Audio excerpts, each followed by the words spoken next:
Okay, my name is Farhan Abdullah. My present topic about ethical and legal issue information system. Okay, what is ethics? Ethics is all about the principle of making right or wrong decision. The rule of ethics information system has become more circle as a result of technology. The ethical and legal issue include ethical and legal issue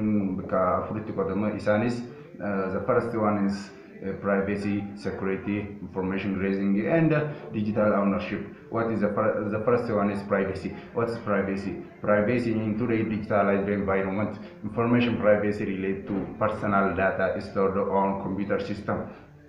The second one is digital ownership. Digital ownership it is ability to access or use and protect data. The expansion of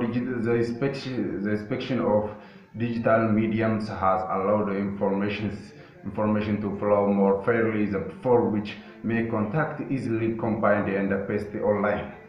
The third one is information grazing. Information grazing is many information system application collect user data and credentials a part of their operation. Such information grazing trends can lead to many ethical and legal issues. Okay.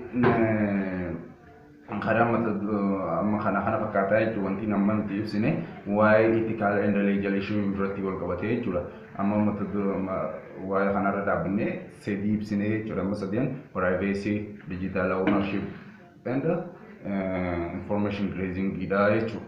Amma mata duree social issue information system kajuu kanarratti hundeeffannee amma kanatti dabarruun siin jaa. Okay. Socialization GPS shows what is socialization GPS. Socializing with a family unit has always been important. It is strengthens the bond among family members or friends and ensuring choosing within the group. Presentation ni khanya khana fakkaata hanga presentation biraati walitti deebinutti nagaan nutura. Wassalamu alaikum warahmatullahi wabarakatuh.